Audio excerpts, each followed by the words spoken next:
भटकती रूह की सच्ची कहानी।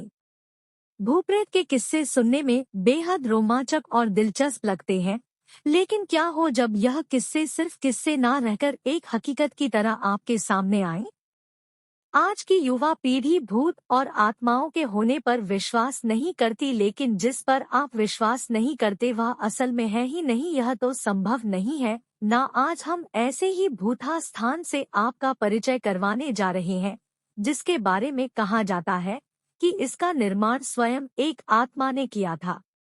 जोधपुर, राजस्थान स्थित बावड़ियों के किस्से स्थानीय लोगों में बहुत मशहूर है।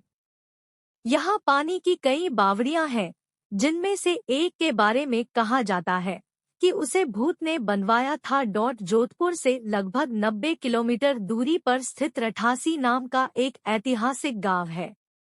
मारवाड़ के इतिहास पर नजर डाले तो यह ज्ञात होता है कि जब जोधपुर में रहने वाले राजपूतों की चंपावत शाखा का विभाजन हुआ तो उनमें से अलग हुए एक दल ने कापरड़ा गांव में रहना शुरू किया। लेकिन इस स्थान पर रहने वाले युवा राजपूत राजकुमारों ने गांव में साधना करने वाले साधुमात्माओं को परेशान करना शुरू कर दिया। उन राजकुमारों से क्रोधित होकर साधुओं ने उन्हें श्राप दे दिया कि उनके आने वाली पीढ़ी इस गांव में नहीं रह पाएगी। साधुओं के श्राप की बात जब राजकुमारों ने अपने घर में बताई तो सभी भयभीत हो गए और उस गांव को छोड़कर चले गए।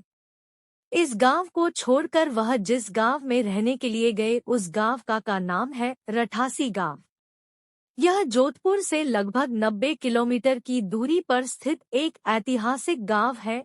इस गांव में एक बावड़ी है जिसके बारे में कहा जाता है कि वह भूतों के सहयोग से बनी है, अर्थात उस बावड़ी को बनाने में भूत प्रेतों ने गांव वालों की सहायता की थी। ठाकुर जयसिंह के महल में स्थित इस बावड़ी को देखने के लिए लोग दूर दूर से आते हैं।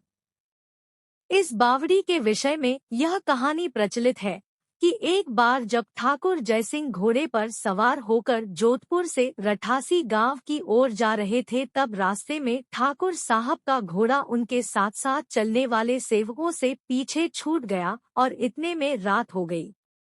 राजा का घोड़ा काफी थक चुका था और उसे बहुत प्यास लगी थी।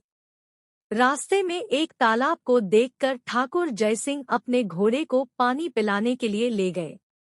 आधी रात का समय था। घोड़ा जैसे ही आगे बढ़ा राजा को एक आकृति दिखाई दी जिसने धीरे धीरे इंसानी शरीर धारण कर लिया। राजा उसे देखकर डर गया। उस प्रेत ने राजा को कहा कि मुझे प्यास लगी है, लेकिन श्राप के कारण मैं इस कुएं का पानी नहीं पी सकता। राजा ने उस प्रेत को पानी पिलाया और राजा की दयालुता देखकर प्रेत ने उसे कहा कि वह जो भी मांगेगा वह उसे पूरी कर देगा। राजा ने प्रेत को कहा कि वह उसके महल में एक बावड़ी का निर्माण करे और उसके राज्य को सुंदर बना दे। भूत ने राजा के आदेश को स्वीकारते हुए कहा कि वो ये कार्य प्रत्यक्ष रूप से नहीं करेगा, लेकिन दिन भर में जितना भी काम होगा वह रात के समय 100 गुना और बढ़ जाएगा।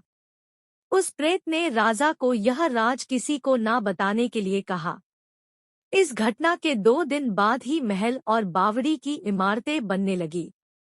रात में पत्थर ठोकने की रहस्यमय आवाजें आने लगी। दिन प्रतिदिन निर्माण काम तेज गति से बढ़ने लगा। लेकिन रानी के जिद करने पर राजा ने यह राज रानी को बता दिया कि आखिर निर्माण इतनी जल्दी कैसे पूरा होता जा रहा है। राजा ने जैसे ही यह राज रानी को बताया, सारा काम वहीं रुक गया। बावड़ी भी ज्यों की त्यों ही रह गई। इस घटना के बाद किसी ने भी उस बावड़ी को बनाने की कोशिश नहीं की।